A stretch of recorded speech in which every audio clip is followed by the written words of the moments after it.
Welcome back to our conversation with Coach James E. Johnson of, Scott High School, but he's got a book coming out called The Fourth Quarter Faith.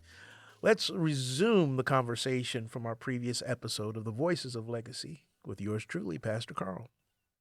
Losing my best friend was hard. Watching my dad deteriorate and his body get weak was hard. Having my leg amputated was hard. Going through those surgeries and all that was hard. But the hardest thing I had to do in my life was losing my dad. And like my other situations that I needed help, I prayed.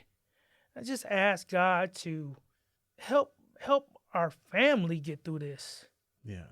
How many siblings do you have? Yes, sir. I've got 2 sisters and 1 younger brother. They're all younger. So you're the oldest? I'm the oldest. Ah. And that's another thing too, Pastor Carl. And my mom and dad have been married for 55 years. So it was difficult in seeing my mom walk through this journey with her best friend for years. It was difficult for me also being at the house, seeing my dad in situations and really not be able to help. There was one day at the house, my dad was getting weak. He was trying to do something to walk out in the garage with his walker, and he ended up falling. And my mom and my sister are yelling to my younger brother, JJ, can you come help us get dad up? He's falling. They couldn't pick him up because even with his body getting weaker, he was a big man. Yeah. They couldn't pick him up. My brother works nights, so he is waking up out of a dead sleep. He's coming downstairs. He runs past me sitting in a wheelchair to go help my dad. And I'm just sitting there useless, or so I felt. I can't even help get my dad off the ground. It was hard for me. I'm the oldest. I'm supposed to be taking up the mantle of leading the family as my father is passing away. And I can't even help give him a hand to help pull him off the ground. It was hard. My brother came and he helped my dad up. But it was situations like that that really got me to really just rely on God and pray.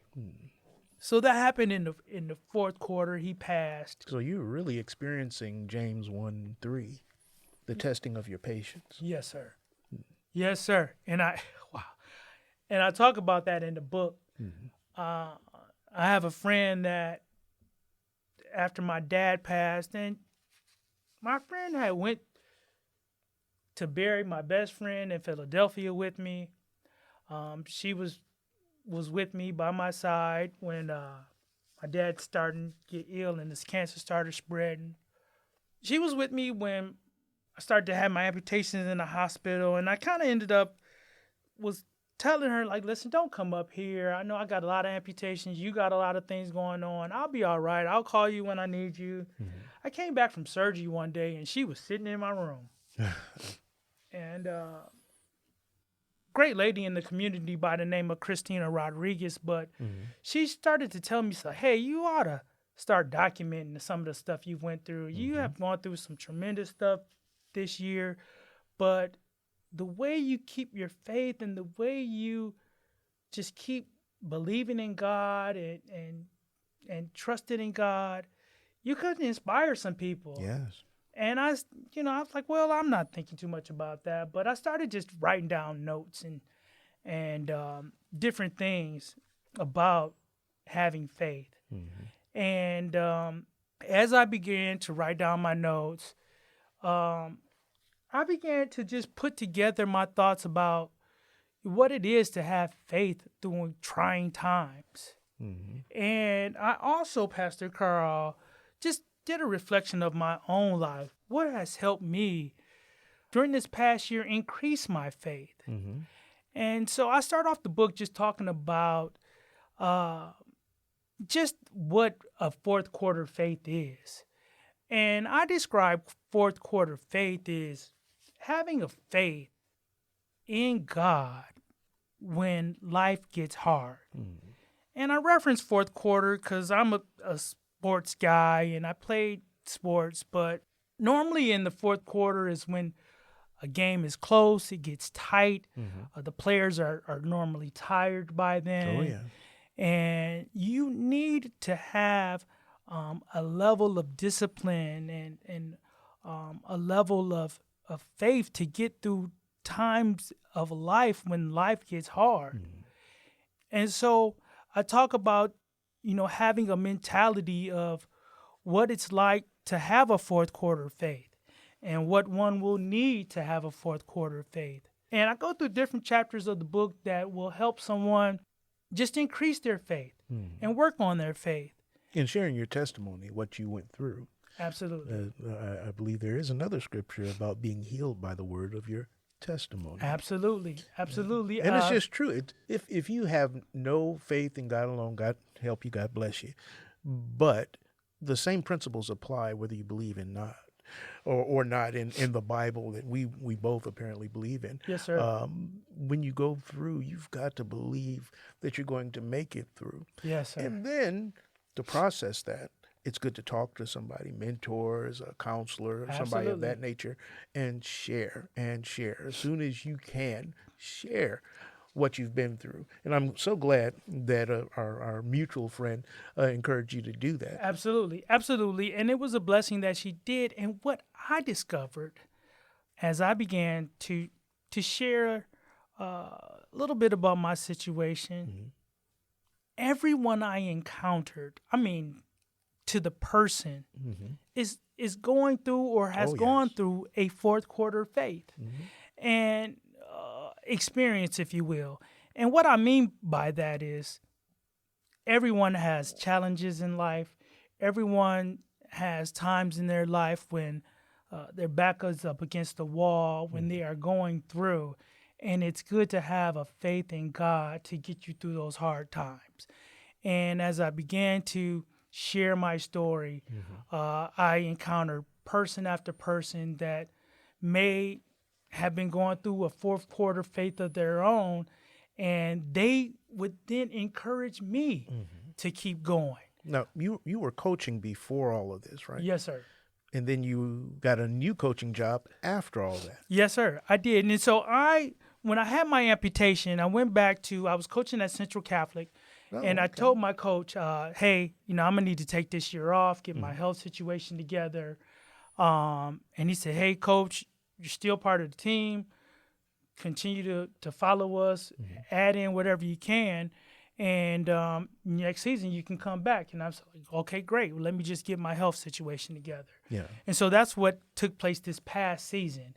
And spectacularly, in a spectacular fashion, Central Catholic went all the way to the Final Four this past season. Wow. And I was so pleased and so happy for them. My nephew was one of the leaders on the team, which is why I was coaching over there to begin with. But it was also disappointing for me. That you weren't there. Man, Pastor Wow. Carl.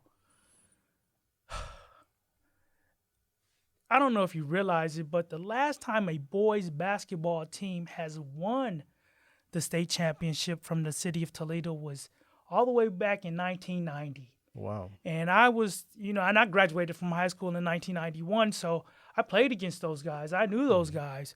But I was so excited for this Central Catholic team and to watch my nephew and his teammates. They had a tremendous season. And I was cheering for them, so happy for them, but the level of disappointment in my heart to not be sitting there on the bench, not be able to tell him coming out something out of a timeout that can help him make a play, and just be able to just have to sit and watch it from afar, send him a text message after the game, hey, nephew, did great, this, that, and may want to try to think about doing it. It was hard. It was hard. It was hard, but we got through that. But one of the things that that I encountered specifically on that second amputation when I went to get my little vascular MRI. I was probably at one of the lowest points of my life, literally had tears in my eyes. I go down to the MRI office, and this lady comes out to do my MRI, and she yells my name, James Johnson. And I look up, and it's this lady that I knew from back in high school by the name of Kamaria Parker. And she's, oh, I thought that was you. I was hoping that was you when you came in here. And so I was like, hey, you know, I'm trying to dry up tears in my eyes. What you doing here? She sees my leg amputated. What you doing? Okay, well, we going to, you know, take a little MRI, making sure the circulation is going down. And as she's hooking up the nodes and things to my body, she begins to pour into me, Pastor Carl. And this lady begins to tell me, and I'm like, you know, well, how have you been?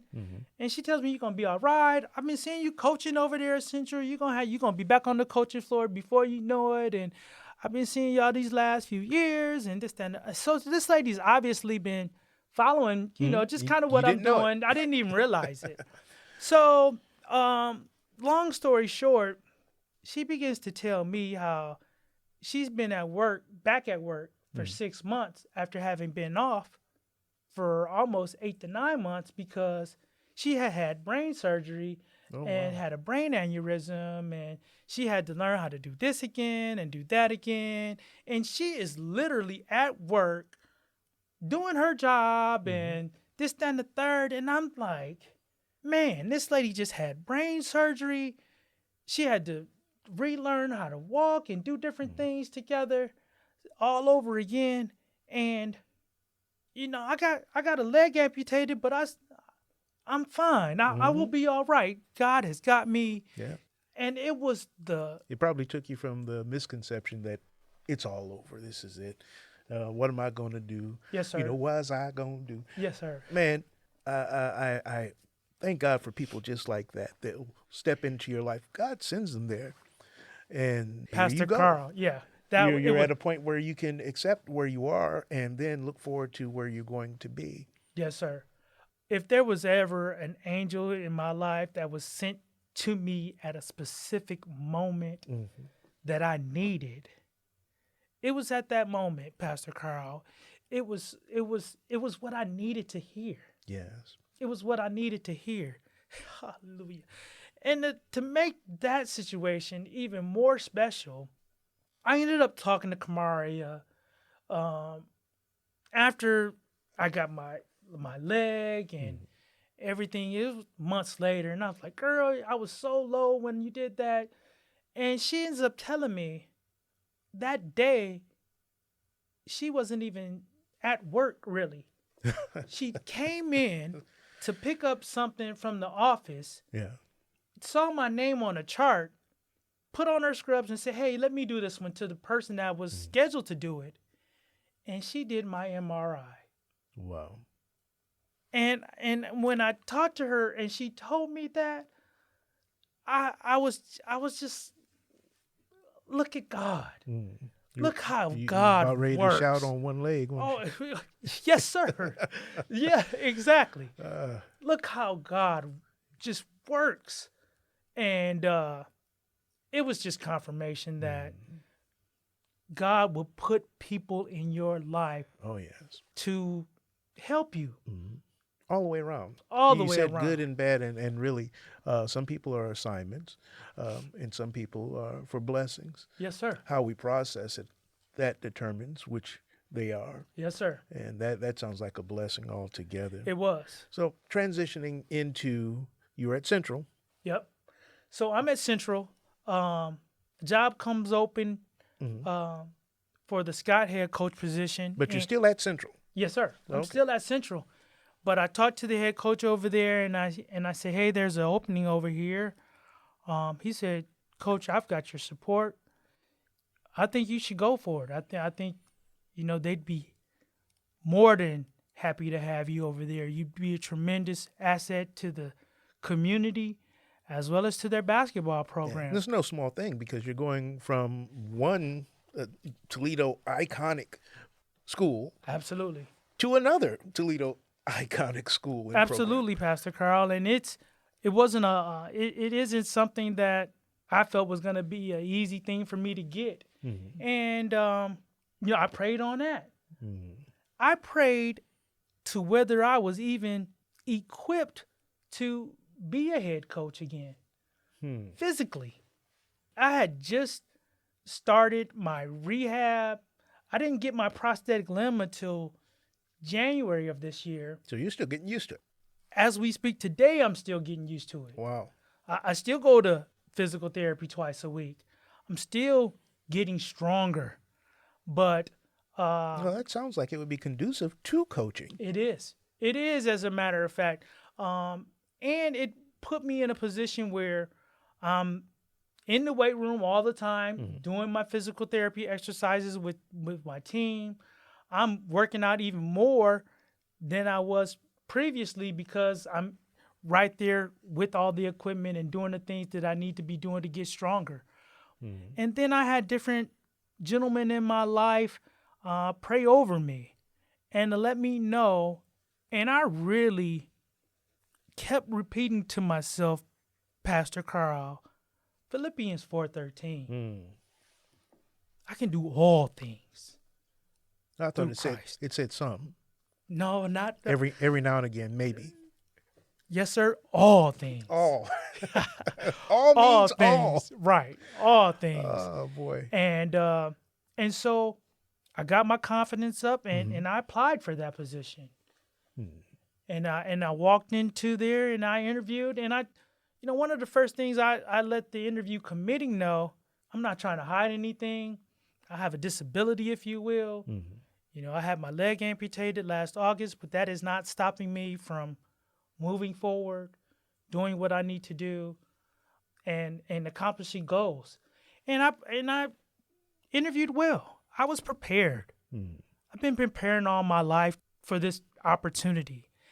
And a deacon at my church, who's also a tremendous mentor for me, explained to me that with God as my anchor, he has been preparing me for a time such as this. And I really felt that, Pastor Carl. I felt that just my faith increased and grew over the years, but definitely through this past situation. And I hit on different things in the book that can help increase the faith. One thing is accountability.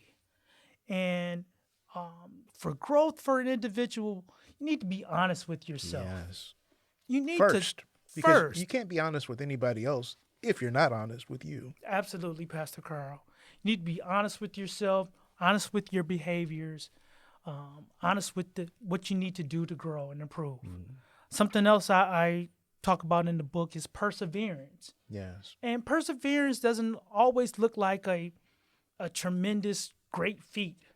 Sometimes perseverance is keeping the path, staying the course. Yes.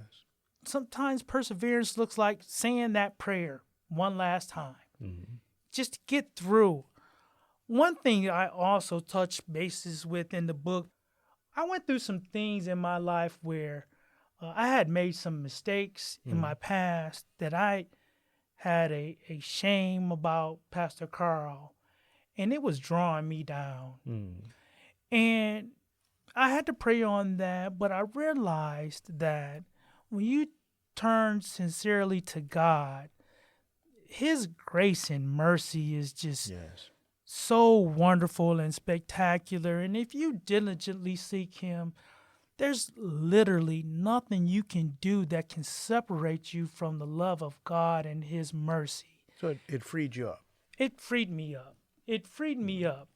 I had been, like I said, I had some shame about my past, but praying and turning towards him. And then I realized in studying, the word even further and just kind of recollected that the Lord used broken people throughout the Bible to spread his gospel and good news. Even Moses. Oh, yeah. Well, how can you have a testimony if you haven't been through anything? Yes, sir. If you don't have a test, you can't have a testimony. Yeah. It's the way I looked at it. And that's what this is.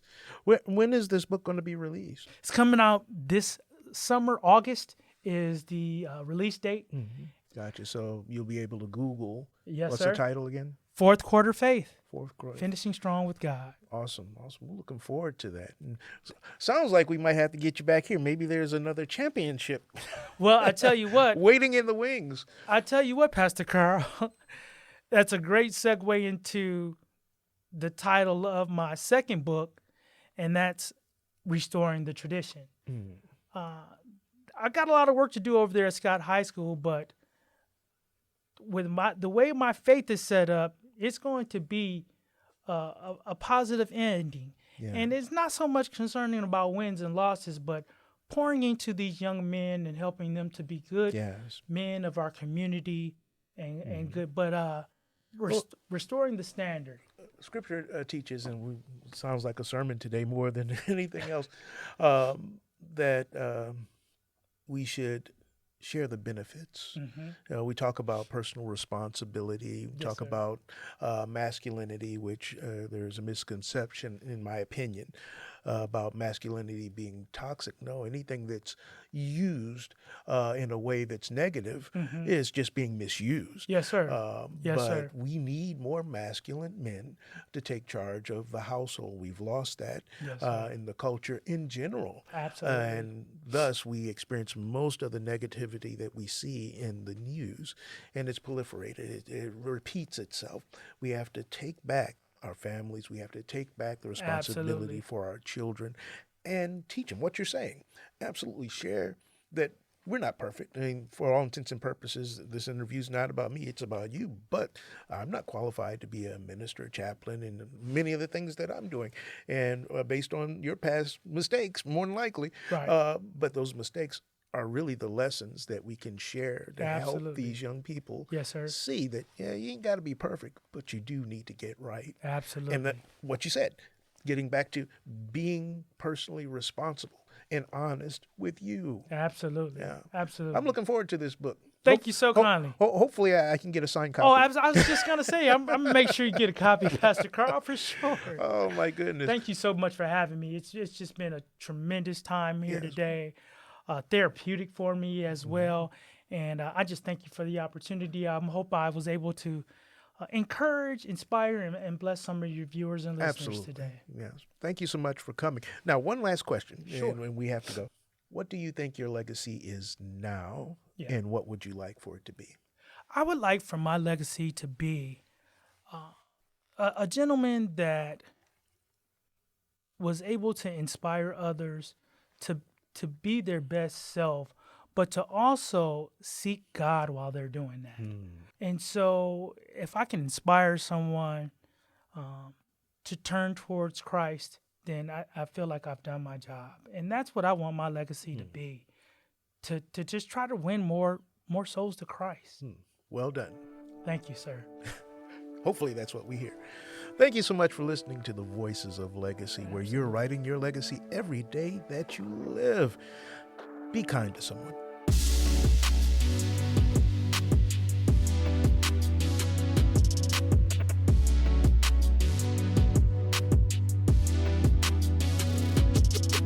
Thank you for listening to the Voices of Legacy. This is your friend, Pastor Carl Mitchell III, your host of this program. We want you to go to wgte.org/legacy to like, share, subscribe, and hear all of our past podcasts and our future podcasts. Be a friend and join with us in the Voices of Legacy, where you're writing your own legacy every day that you live. Have a blessed day.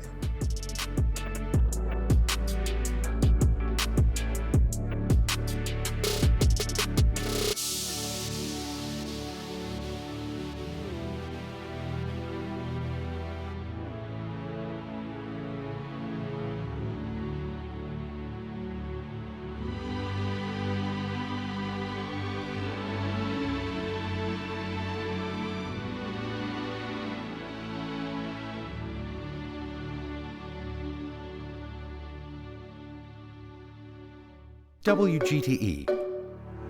Voices around us.